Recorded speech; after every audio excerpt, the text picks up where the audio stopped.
Hi, Kayleigh. Welcome. Hi, Adriana. Thanks for having me. Absolutely. So, we are having conversations about how to start your own publishing company, female owned publishing companies. So, here's the very first thing I want you to do. I just pushed a button and you disappeared. If you'll introduce yourself and tell us a little bit about who you are, what the work you do in the world is. Yeah, sure. So I am the founder and CEO of Soul Excellence Publishing. And what I do is help corporate executives and entrepreneurs express their authentic selves in multi-author books and in solo books. And this has been a relatively new journey for me in terms of starting the publishing company, and yet kind of the culmination of a lifetime of experiences of growing up loving to read, loving to write, loving to make meaning, going into corporate, going into tech, where I was in a lot of like communication based roles of presenting and influencing and persuading. And so it's been a super, super cool journey to now work with leaders who they've been kind of bottled up in their corporate suits for a long time, like I certainly was, and just giving them the opportunity and the guidance and support to like step into themselves a little bit more is the basis of everything that I'm doing right now in the business. I love that. It's like you have the tools, but really it's about creating ways for people to express themselves and really come out into the fullness of who they are. Yeah. Yeah, Mm. because what I'm realizing as I work with more and more leaders is like people forget that they're human. And sometimes they forget that they're human because they're not asked to be human very often. They're asked to have all the answers, give the direction, not show emotion, or the emotion to show is just like some jokes. Like it's just like it's not really real. And yet they're just dying to express. And I think to be seen for just who Mhm. they are as people, not just as leaders. Yes, so much more than a title. Okay, Mhm. so let's rewind. Okay, Yeah. we started working together at I don't know, toward the end of September, I want to say. And before that, when you were considering this idea of starting your own publishing company, what was your number one concern? You knew you had to like face this fear or challenge or hurdle. What was that? Whew. Um, Well, first, I want to say, like, when presented with the opportunity to start a publishing company, it just instantly clicked where I'm like, oh, it's everything I love to do: lead, inspire, bring people together. So it was like, yes. And then, I mean, for me, the real fear was breaking, continuing to break out of my old role and forms Mhm. of self-expression and say to people like, this is what I'm doing now, and like I would love to invite you to participate in one of my books, if you have a story to share. So it was actually like the sales, the outreach, like feeling confident of like, okay, I've just done a 180 in my own career, and like I've never published a book before, but now I want to work with founders, CEOs, COOs, CFOs. Like I was looking at my list prior to this call, and I was like, oh yeah, CXO, CEO, like just like I'm going to work with them now to publish their own books. Like seems like a stretch. So that was the biggest fear. But it was a little bit of the like, who am I, and who am I to step in at this level and type of and the types of books that I wanted to really create. So that came up for sure. And it's so true because it's part of a new identity, right? It's not just I'm making this decision and I'm starting the company. It's about, oh, now I am the woman who owns a publishing house. I am the woman who, like you said, brings people together and leads and empowers them and guides them as they tell their story. So yes, you had to step into it. And so step into it. And then you also made me realize that one of my fears was like, by choosing to amplify the voices of others, that it would actually kind of make me feel like I had to step back and be quiet in my opinions and my expression. And so that really came up too, where I was like, wait a second, no, like I must also lead by example and share my story and share what I believe and share who and get over the fear of not being liked by everyone. So like that came up too, where like, wait, I don't want to start this business to just like silence myself again and make this group of leaders feel really, like and not happy, because of course they do, but you know what I mean, where it's like keep everyone like, okay, are we good? And so that was another kind of hurdle early on of like, wait, you're going to own your own publishing company, I believe in this day and age, like you have to express and stand for something as well. Absolutely. And you've done a great job at that. Now, the other thing that you brought up that I want to address is we had our first call, we had our first meeting. How much time between that and your first client, what was that gap like? Because I know so many of us were used to a more traditional model, like I'm going to go to school for 4 years or 8 years, I'm going to get this degree or that degree, and then after that, then I'm going to create a business or a career or whatever it is. So what type of time frame was for you? Yeah, I mean, I think max 3 weeks, max to like first sale, which, as you're pointing out, like is pretty shocking because yeah, I come from the mindset of like go to undergrad for 4 years, go get your master's degree, like go do all of these things, and then like maybe you'll get the job, then like maybe if you do good, then like a year later you'll get promoted, and like all those things happen. But I'm looking back. And I think that's always why I felt a little like bored in corporate, is like it never happened fast enough to where I felt like I was growing into. So this was super cool to be like, okay, like, yes, let's do this. And like, I just suddenly had the vision, had the strategy, and to then have like first strike payments coming through. I was like, wait, I thought I needed to like learn how to be a publisher for a year at least, like, be an apprentice, or whatever it is to make any money and just like keep going in debt or like eating into my savings. So it also felt very, very empowering to just make money from day one and be like, yeah, great. It's true. I remember in one of the conversations that came up, like, should I get a website and should I get a new logo and should I do all these things? And that's the beauty of being in business right now, and the power of the internet is it really does just take you knew the concept for your book very quickly. It was very specific, it was very clear. And then when you started communicating, now tell us where you communicated the vision for your book. What social media platform did you utilize? Yeah, so most of my outreach, I mean, and I think almost all of my authors came exclusively from connecting one-on-one via LinkedIn. So all of my conversations were happening, in LinkedIn. I don't even know if they call it Messenger or messages, like, but I was using Sales Navigator to research and find like the type of roles. And I looked for keywords like leader, some of that kind of stuff, sent messages, personalized messages, got a response, like engaged in the conversation there. And, it's so funny because I totally felt like I need to have this beautiful website and this perfect video, but with like a really concise message, laying out the vision and an application, it was just so easy. It's like, yeah, they get it. And it was really easy for people to be like, yes, I'm interested. No, I'm not.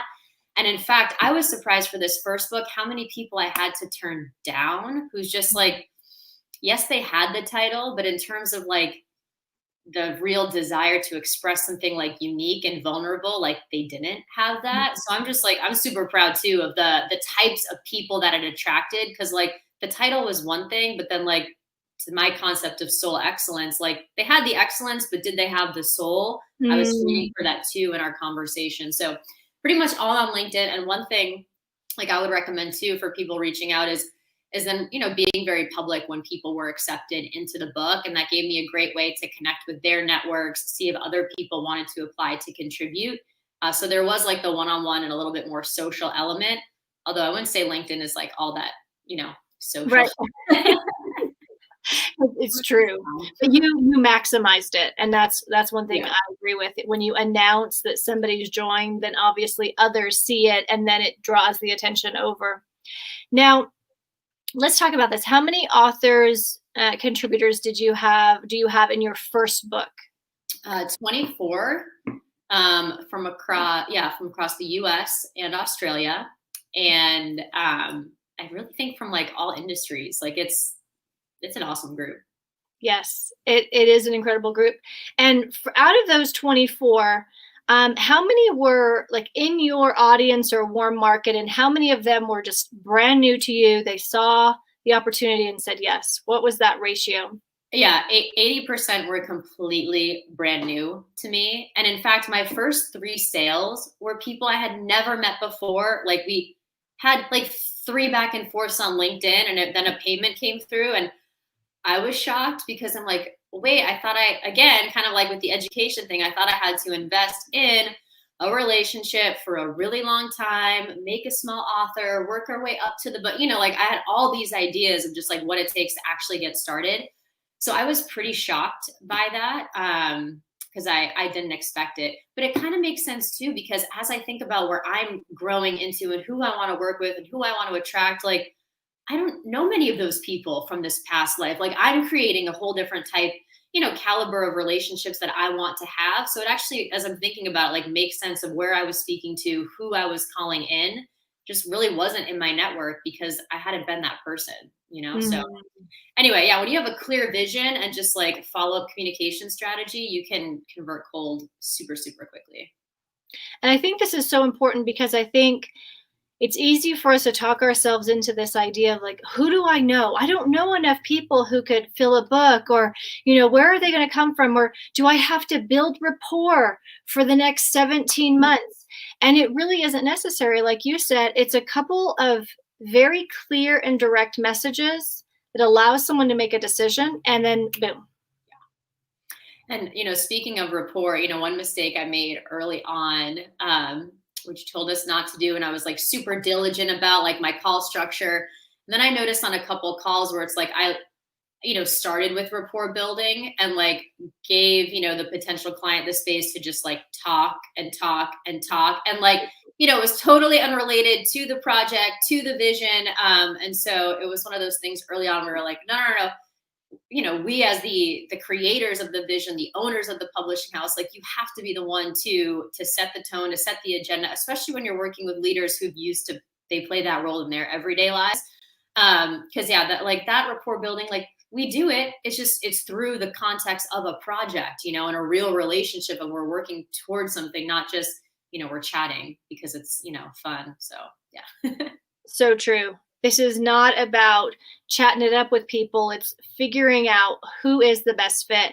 And I love how you talked about there was people that you turned away, and that's part of what you get to do, right? Because you know the vision, you know what you want, who you want to work with. So tell me a little bit about your second book.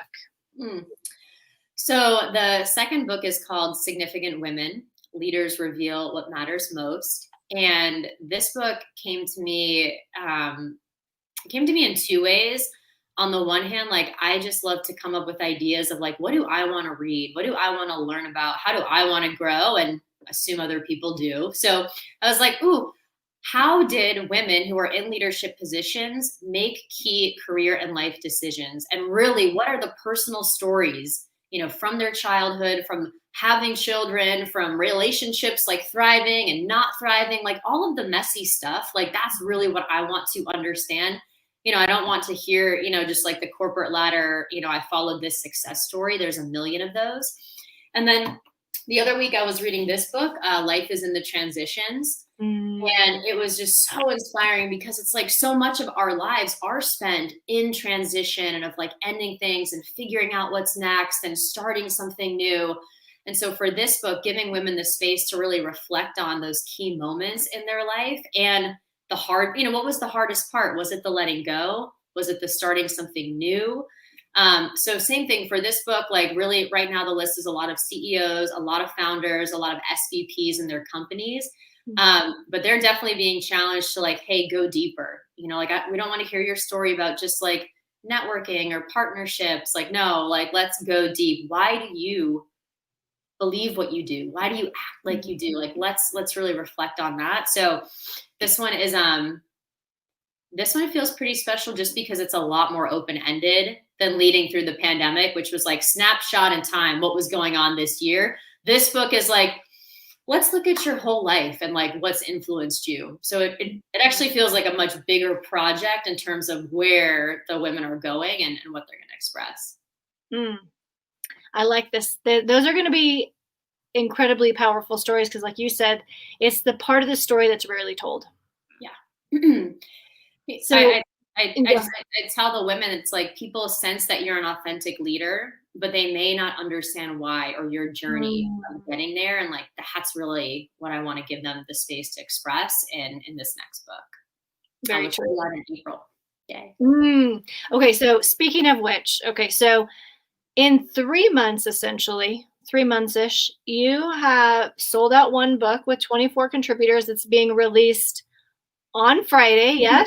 Yep, on Friday. The countdown's on. Really check it out. And then you've sold out about, I don't know, 10 spots in your second book. Yeah, 11 as of right now. Yeah. Okay, so we've got, you know, 35 clients, very high level clients that you've got in the last 3 months. Is that something that was new for you? That kind of those numbers in that amount of time in your own business?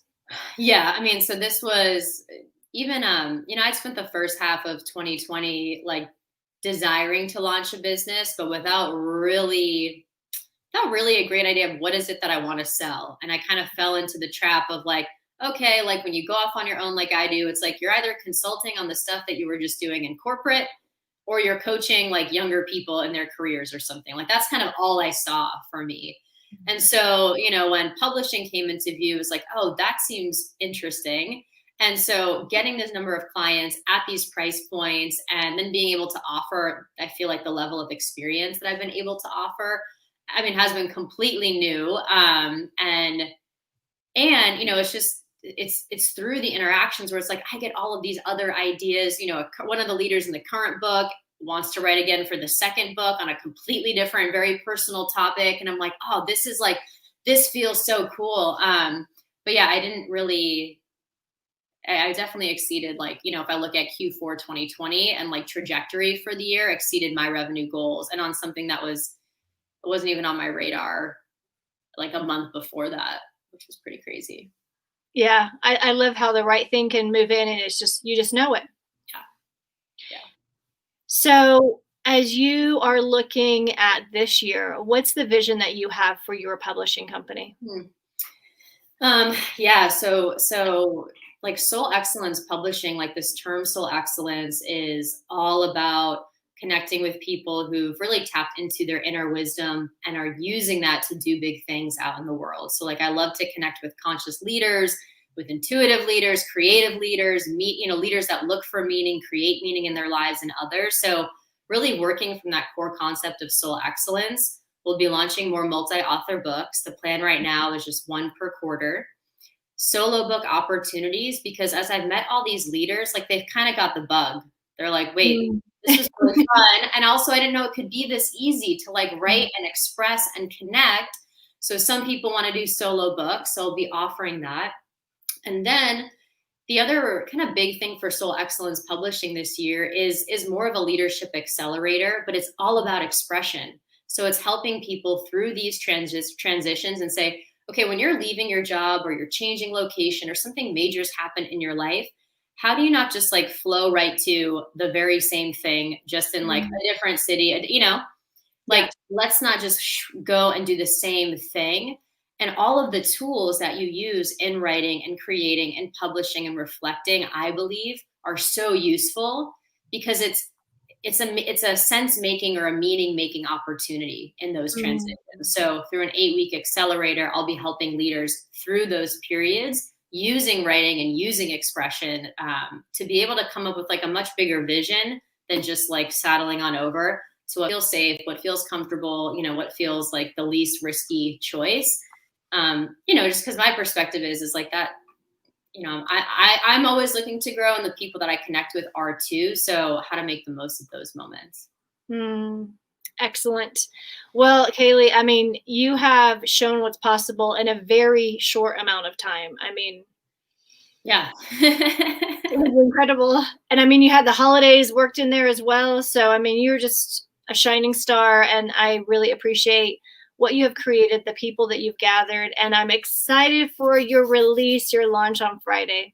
Yeah, thank you. I mean, it's been obviously so fun working with you and learning the ropes, making money, delivering an amazing service, and leading through the pandemic it's such an incredible, I reread the whole book this weekend and it got me so fired up where you're like, yes, share this wide and far. The last thing I'll say is like, I got so angry this year with like the elevation of like figures like Andrew Cuomo, and like, oh, he published a leadership book and won an Emmy, and for doing actually like objectively terrible job leading the state of New York through the pandemic. So to see that and then connect with these leaders and their raw stories and raw emotions and realness and authenticity and like difficult decisions, I was like, this is why I'm doing this work. Like, these are the voices that like get snuffed out in the culture right now. And I want to be the one that can elevate and amplify and highlight what I think are the much better virtues and values for a society to really look up to and respect. So yeah, I can't say enough about the leaders in this book. Well, and I think too, this is why I'm passionate about small female owned publishing houses, right? We already know that the big dogs, they're going to reject most people. They're going to turn away the best stories. We know this, right? Mm-hmm. It's all based on what's the name, what's the size of the audience, what's the amount of this. It's all on numbers. Yeah. And some of the best people are going to be rejected. And we don't have to allow that to be the only choice anymore. Right. People can say yes to themselves, and they can connect with people who they're not just another number, right? Your contributors, your authors are not just another number in a big corporation. Mm-hmm. They actually get to have someone work with them who goes, oh my gosh, I see this. I see your story. I see what you have inside of you. And like you said, let's put this out to the world. Let's put this on the megaphone and really give people the inspiration, the hope, the stories they want to read. So, bravo. I am looking forward to everything you do this year. Thank you so much for saying yes and for connecting with me today. Of course. Anytime. Bye, Adriana. All right. I'll talk to you soon. Bye.